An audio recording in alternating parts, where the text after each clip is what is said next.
ایک صاحب کی دوست خواہش تھی کہ کل والا جو سبق ہے دوبارہ دہرایا جائے، تو میں ترجمہ دوبارہ کر دیتا ہوں۔ علم نشرح لک صدرک، کیا نہیں ہم نے کشادہ کر دیا آپ کی خاطر آپ کا سینہ، ووضعنا، اور ہم نے اتار دیا آپ سے آپ کا بوجھ، وہ بوجھ جس نے بوجھل کر دیا تھا آپ کی پیٹھ کو، رسالت کا، ورفعنا، اور ہم نے بلند کر دیا آپ کی خاطر آپ کے ذکر کو۔ یہ آیت ہی جب تک پڑھتے رہیں گے تو ورفعنا لک ذکرک ہوتا رہے گا۔ فَإِنَّ مَعَ الْعُسْرِ يُسْرًا، یقیناً ہر مشکل کے ساتھ آسانی، بے شک ہر مشکل کے ساتھ آسانی۔ اس پر حدیث پاک ہے لَن يَغْلِبَ عُسْرٌ يُسْرَيْن، ایک مشکل دو آسانیوں پہ غالب کبھی نہیں آئے گی۔ فَإِذَا فَرَغْتَ فَانْصَبْ، پس جب آپ فارغ ہوں تو ریاضت میں لگ جائیں اور اپنے رب کی طرف راغب ہو جائیں۔ یہ ہے ترجمہ۔ بسم اللہ الرحمن، اللہ کے نام سے شروع کرتا ہوں جو بہت ہی مہربان ہمیشہ رحم فرمانے والا ہے۔ اس میں 8 آیات ہیں اور 1 رکوع ہے۔ سورہ 3 کی فضیلت۔ یہ جو حدیث ہے بخاری، مسلم، ابو داود، ترمذی، نسائی، ابن ماجہ، 6 حدیثیں سیاستہ میں ہیں۔ راوی ہیں حضرت برا بن عازب رضی اللہ تعالی عنہ، کہتے ہیں کان النبی صلی اللہ علیہ وسلم فی سفر، آقا علیہ الصلوۃ والسلام ایک سفر میں تھے، فقرأ فی احدى الرکعتین، 2 رکعتوں میں سے کسی ایک رکعت میں، بالتین والزیتون، سورہ تین کی تلاوت کی نماز میں، نماز کی کسی رکعت میں۔ کہتے ہیں فما سمعت احدا احسن صوتا او قراءۃ منہ، حضرت برا بن عازب کہتے ہیں جب آقا علیہ السلام نے اونچی قرات کی اور سورہ تین کی تلاوت کی، جہان میں میرے مصطفیٰ کی آواز سے بڑھ کر کسی کی آواز نہیں تھی۔ اس قدر اچھی قراءت اور اچھی آواز، کہتے ہیں میں نے نہیں سنی، سما سمیت، میں نے نہیں سنی تھی آقا علیہ السلام سے اچھی آواز یا اچھی قراءت۔ یہ حدیث پاک، صرف ایک حدیث پاک اس پر نقل کی گئی ہے، پڑھیے جی۔ تینی والزیتون، قسم ہے انجیر کی، والزیتون اور زیتون کی۔ اب یہ دو لفظ ہیں تین اور زیتون، اس پر جو انہوں نے تفسیر کی ہے وہ سنا دیتا ہوں۔ کہتے ہیں بعض مفسرین نے کہا ہے تین سے مراد مسجد دمشق ہے، تین سے مراد مسجد دمشق ہے، اور بعض نے کہا انجیری مراد ہے، اور بعض نے کہا مسجد اصحاب الکہف، اصحاب کہف کی مسجد مراد ہے، اور بعض نے کہا نہیں وہ نہیں ہے، مسجد نوح الذی علی الجودی، جودی پہاڑ پر جو حضرت نوح کی مسجد ہے، اس تین سے مراد وہ ہے۔ اور زیتون سے مراد کیا ہے؟ زیتون سے مراد وہ جس کو نچوڑا جاتا ہے وہ زیتون ہے۔ اور آگے پڑھیے وطوری، اور قسم ہے طور سینا کی، وہ کون ہے؟ الجبل الذی کلم اللہ علیہ موسیٰ، طور سینا وہ پہاڑ جس پر اللہ نے حضرت موسیٰ سے کلام فرمایا۔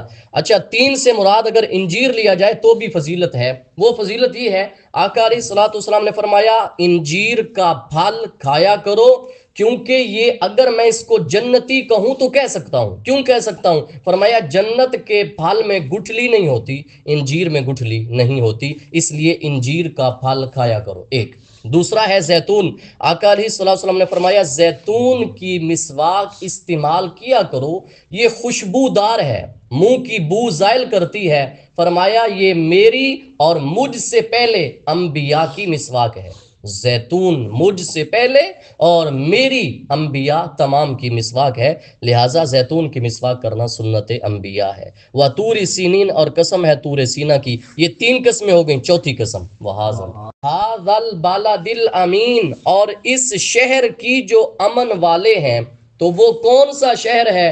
کہتے ہیں هُوَ الْبَلَدُ الْأَمِینُ الَّذِی مَنْ دَخَلَهُ کَانَ آمِنًا، یہ اتنی امن والا شہر ہے جو بھی داخل ہو جاتا ہے اللہ اس کو امن دے دیتا ہے، وہ ہے مکہ۔ مکے کی قسم اٹھائی جا رہی ہے کب سے؟ جب سے ارسل فیہ محمد صلی اللہ علیہ وسلم، جب سے اللہ نے محمد مصطفیٰ صلی اللہ علیہ وسلم کو مبعوث کیا ہے، تب سے وَهَٰذَا الْبَلَدِ الْأَمِینِ، اس امن والے شہر کی قسمیں اٹھائی جا رہی ہیں۔ 4 قسمیں اٹھا کر اللہ نے کیا فرمایا؟ لَقَدْ لقد خلقنا الانسان فی احسن تقویم، بے شک ہم نے پیدا کیا انسان کو بہترین اعتدال پر، بہترین صورت پر، اچھی صورت پر۔ پھر کیا کیا؟ رددناہ اسفل سافلین، پھر ہم نے لوٹا دیا اس کو پست ترین حالت کی طرف۔ اسفل سافلین کی دو تفسیریں ہیں، ایک یہ ہے کہ ہم نے لوٹا دیا بڑھاپے کی طرف، بڑھاپے میں اعضاء ناکارہ ہو جاتے ہیں، عقل ناقص ہو جاتی ہے، اور سجدے کی وہ قوت نہیں رہتی جو جوانی میں ہوتی ہے، بڑھاپے میں وہ نہیں رہتی۔ اللہ فرماتا ہے یہ ہم نے لوٹا دیا، جتنی خوبصورت تھا بڑھاپے کی طرف لوٹا دیا۔ ایک تفسیر یہ۔ دوسری یہ ہے، اگر ایک شخص کو اچھی صورت عطا کی لیکن وہ رب کی نافرمانی پہ جمع رہا، اللہ فرماتا ہے پھر جہنم کے سب سے نچلے درجے میں پھینک دیا جائے گا۔ یہ ہے دوسری تفسیر، اسفل سافلین۔ اسفل السافلین ہے جہنم کا سب سے نچلا درجہ۔ دو ہیں، ایک ہے بڑھاپا، دوسرا ہے وہ شخص جو رب کی نافرمانی پہ۔ ہم نے احسانی تقویم تو ہے لیکن اسفل السافلین سے بچنا ہے۔ پڑھ لیجیے، الا الذین بتایا ہے الا۔ حضرت اکرمہ فرماتے ہیں کہ یہ جو ارذل العمر ہے نا، زندگی کا بڑھاپا، اور وہ عمر جس میں محتاجی ہوتی ہے، عجیب کیفیات ہوتی ہیں، اگر کوئی اس سے بچنا چاہے تو طریقہ کیا ہے؟ ارذل العمر سے کوئی بچنا چاہے تو طریقہ کیا ہے؟ اسفل السافلین سے کوئی بچنا چاہے تو طریقہ کیا ہے؟ اکرمہ جو بیٹا ہے ابو جہل کا، لیکن یہ خود صحابی ہیں، کہتے ہیں من جمع القرآن، جس نے قرآن جمع کیا، قرآن یاد کیا، قرآن پر عمل کیا، لم یرد الی ارذل العمر، اللہ اسفل السافلین سے بچا لے گا۔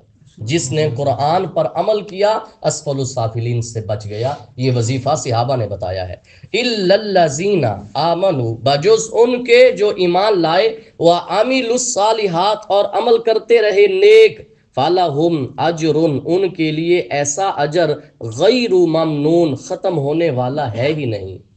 فما يُكَذِّبُكَ بَعْدُ بِالدِّينِ، پس کون جھٹلا سکتا ہے آپ کو اس کے بعد جزا و سزا کے معاملے میں، کہ ہم نے ہر چیز ذکر کر دی ہے۔ الیس اللہ بِأَحْكَمِ الْحَاكِمِينَ، کیا نہیں ہے اللہ بڑا حاکم سب حاکموں سے؟